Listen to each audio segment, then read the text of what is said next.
Dear viewers, আসসালামু আলাইকুম and very good day today. আপনাদের সবাইকে আরও একবার স্বাগতম জানাচ্ছি অক্সিজেন চ্যানেলের এই নতুন ভিডিওতে।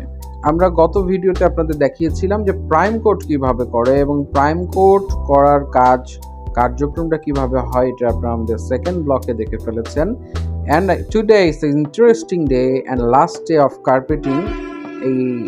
এটা হচ্ছে আমরা আপনাদের কাজকে দেখাবো যে একটি রাস্তায় কার্পেটিং কিভাবে প্রসেসটা করা হয়। এখানে যে পাথরগুলো দেখছেন এটা হচ্ছে 1/2 ইঞ্চি এবং 1/4 পাথর।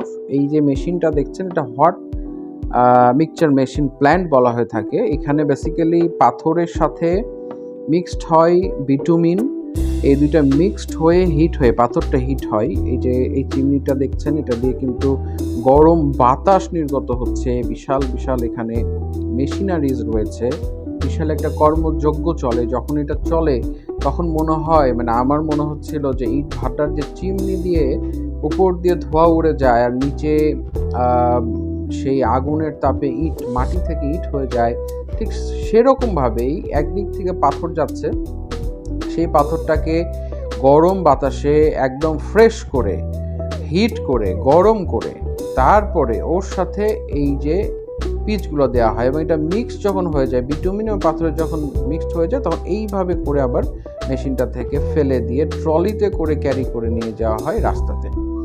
এবং সেই এই যে রাস্তাতে নিয়ে এসে এভাবেই ট্রলিটা আমাদের হাইড্রোলিক ট্রলি ছিল। ইটস ভেরি স্পেশাল ট্রলি, এটা আমাদের স্পেশালি তৈরি করা ট্রলি। এবং ট্রলিটা থেকে আমরা নামাই দিয়েছি আর আমাদের যারা আছেন লেবার আছেন তারা তখন হাত দিয়ে এই বেলচা দিয়ে জিনিসগুলো ছড়িয়ে দিচ্ছেন রাস্তার বিভিন্ন জায়গায়, আপনারা দেখতে পাচ্ছেন।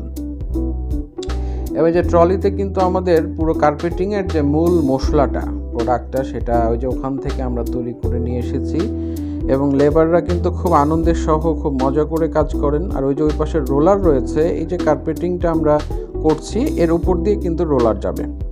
আর একটু বলে রাখি যে এই কার্পেটিংয়ে কিন্তু দুটো লেয়ার হয়। আমরা প্রথমে যে লেয়ারটা এখন করছি সেটা কিন্তু 5/8 পাথরের, অর্থাৎ মোটা পাথরের। এই লেয়ারটা বেশ মোটা এবং সলিড লেয়ার দিতে হয়, শক্তিশালী যেন হয়। এই লেয়ার দেওয়ার সময় আমরা যখন আবার কিন্তু প্রাইম কোট দিচ্ছি হাতে করে, অর্থাৎ যে যে জায়গাগুলোতে একটু প্রাইম কোট উঠে গেছে, বিকজ এই রাস্তা দিয়ে অনেক মাছের গাড়ি গিয়েছে, যে পানিগুলো পড়ে কিছু প্রাইম কোট উঠে গিয়েছে, সেই উঠে যাওয়া অংশে আমরা দিয়েছি হচ্ছে আবারও প্রাইম কোট হাতে করে। এবং তার উপর দিয়ে আমরা কিন্তু এই যে 5/8 পাথরের বড় পাথরের বিটুমিনের সাথে যে মিক্সচার সেটা কিন্তু দিয়ে এই অংশটা আমরা রেডি করে ফেলছি, আপনারা দেখতে পাচ্ছেন। এবং এটা যখন হয়ে যাবে তখন এটার উপর দিয়ে কিন্তু আবার রোলার করা হবে এবং রোলার বেশ কয়েকবার রোলিং করে রোলার যখন উঠবে নামবে চাপা হবে, তারপরে রোলার করার পরে কিন্তু আবার আমরা সেকেন্ড লেয়ারে যাব এবং সেকেন্ড লেয়ারে দেওয়া হবে 1/4 এবং 1/2 ইঞ্চি যে আমরা পাথরটা দেখেছি সে পাথর দিয়েই আমরা এই লেয়ারটা তৈরি করব। এবং সেকেন্ড লেয়ারটার উপরে আবারও রোলিং করা হবে, রোলার দেওয়া হবে। রোলিং ও রোলার করার পরেই বেসিক্যালি কার্পেটিংটা শেষ হবে। এই যে আপনারা দেখছেন যে হাইড্রোলিক ট্রলির মজাটা হচ্ছে এখানেই যে আমরা এই যে এখন আমরা ছেড়ে দিয়েছি এবং এখনই আমরা উল্টালেই দেখবেন যে সব পেছনে যে পিচগুলো আছে সেগুলা বের হয়ে যাবে, নিচে নেমে যাবে রাস্তার এখানে। এই যে হাইড্রোলিক ট্রলি, এবং আমরা বলতে পারি বাঙালি মস্তিষ্ক হচ্ছে পৃথিবীর শ্রেষ্ঠ মস্তিষ্ক, কারণ হাইড্রোলিক বেসিক্যালি ইউজ করা হয়েছে ড্রাম ট্রাকে, বড় বড় ট্রাকে হাইড্রোলিক করে জ্যাক করে মালটা ফেলে দেওয়ার জন্য। কিন্তু we are very brilliant nation, আমরা প্রত্যেকটা জিনিসকে মডিফাই করতে পেরেছি, কাজে লাগাতে পেরেছি, যে জন্য আমরা ট্রলিকেও হাইড্রোলিক করে ফেলেছি। এটা সিম্পলি জোস, এটা যদি এটা কিন্তু আমাদের আবিষ্কার। So we can say Bangladeshi people are really brilliant.